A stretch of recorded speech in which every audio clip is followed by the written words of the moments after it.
روس نے یوکرائن کے ساتھ جنگ میں یورپ کا سب سے بڑا ایٹمی ری ایکٹر حملہ کر کے اپنے قبضہ میں لے لیا۔ ایٹمی ری ایکٹر میں روسی حملے کے دوران آگ بھڑک اٹھی۔ روس کی جانب سے یوکرائن پر ہلکے ہتھیاروں سے ایٹمی حملے کا خطرہ ہے۔ روسی صدر ولادیمیر پوتن کی جانب سے ایٹمی ہتھیاروں کی فورس الرٹ کر دی گئی ہے۔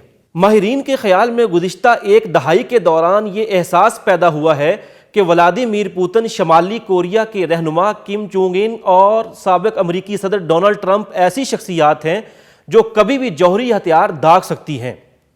اکتوبر 1962 میں سرد جنگ کے دوران سوویت رہنما نکیٹا خروشچف اور امریکی صدر جان ایف کینیڈی کے درمیان 13 روزہ کشیدگی نے بھی ایٹمی جنگ کے خدشات کو جنم دیا تھا۔ عالمی طاقتوں کے ہٹ درمی والے رویے نے دنیا کو نئی مشکل سے دوچار کر دیا ہے۔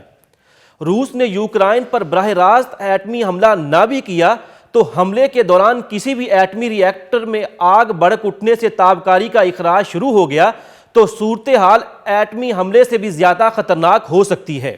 آپ یہ بھی سمجھ لیں کہ ایٹمی دھماکہ تباہی کی وہ انتہائی شکل ہے جس کے بعد کوئی جاندار یا بے جان چیز سلامت نہیں رہتی۔ تاریخ انسانی میں پہلی بار دوسری جنگ عظیم میں امریکہ نے 2 بار جاپان پر ایٹمی حملہ کیا تھا۔ ایٹمی حملے کے بعد لمحہ بھر میں لاکھوں لوگ مرے اور بے شمار متاثر ہوئے تھے۔ ایٹمی حملہ کیے گئے شہروں کی جاپانی سرزمین میں ہمیشہ کے لیے جانداروں کے لیے خطرہ پیدا ہو گیا۔ ایٹمی حملہ یا ایٹمی حادثہ کے نقصان کی شدت جاننے کے لیے یوکرائن کے شہر چرنوبل میں پیش آنے والا واقعہ بھی ایک پیمانہ ہے۔ چرنوبل کے ایٹمی ری ایکٹر میں ایک ایٹمی تجربے کے دوران 1986 میں روسی سائنسدانوں سے حادثہ ہو گیا تھا۔ حادثے سے ایٹمی ری ایکٹر پھٹ گیا اور چرنوبل ری ایکٹر میں موقع پر موجود درجنوں لوگ مر گئے۔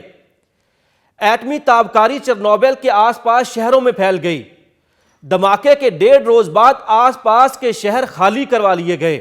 شہر خالی کرنے والے نہ تو آج تک وہاں آباد ہو سکے اور نہ ہی وہ جگہ 24,000 سال سے زائد عرصے تک انسانوں کے رہنے کے قابل ہو سکے گی۔ یوکرائن میں چرنوبل کے ایٹمی حادثے کے بعد ہوا کے ذریعے ایٹمی اثرات والے ذرات یوکرائن، بیلاروس، روس اور دیگر ارد گرد کے ممالک سمیت برطانیہ اور یورپ تک پہنچ گئے تھے۔ چرنوبل سے برطانیہ کا فاصلہ تقریباً 2500 کلومیٹر ہے۔ اقوام متحدہ کے اعداد و شمار کے مطابق چرنوبل حادثے کے بعد ریڈیائی اثرات سے 4000 لوگ کینسر کا شکار ہوئے۔ یہ اس جگہ کا واقعہ ہے جہاں ایٹمی حادثہ ہوا تھا۔ باقاعدہ ایٹمی حملہ کیا قیامت ایسی ہولناک تباہی لا سکتا ہے، اس کا تصور بھی ممکن نہیں۔ سوچنے کی بات یہ ہے کہ ہیروشیما اور ناگاساکی میں تباہی پھیلانے والے ایٹم بمبوں سے کئی 100 گنا تباہ کن بم بنائے جا چکے ہیں۔ اب ایسا ہوتا ہے تو کیا ہوگا؟ سوویت حکام نے ایک طویل عرصے تک چرنوبل کے حادثے پر مکمل خاموشی اختیار کیے رکھی۔ بالآخر روسی حکام نے چرنوبل کے ایٹمی حادثے کی سنگینی کو تسلیم کیا۔ اب پھر روس نے یوکرائن میں موجود یورپ کے سب سے بڑے ایٹمی ری ایکٹر پر حملہ کر کے اسے قبضہ میں لے لیا ہے۔ جنگ کے دوران ایٹمی ری ایکٹر پر حملہ دنیا کے لیے نہایت خطرناک ثابت ہو سکتا ہے۔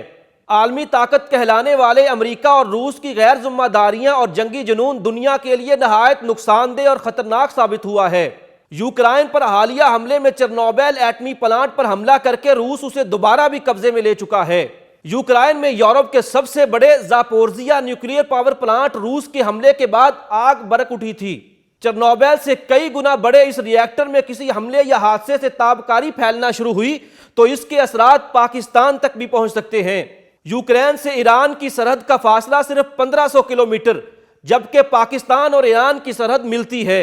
امریکہ جاپان پر 2 ایٹمی حملے کر کے غیر ذمہ داری کا مظاہرہ کر چکا، جبکہ روس چرنوبل کے ایٹمی حادثے کے بعد دوبارہ ایٹمی ری ایکٹرز پر حملہ کر کے کئی گنا خطرات پیدا کر رہا ہے۔ دنیا کو اپنی انا کی بین چڑھا کر تباہ کرنے کی بجائے عالمی طاقتوں کو امن اور صلح کا راستہ اختیار کرنا چاہیے۔ اسی میں سب کی بھلائی ہے۔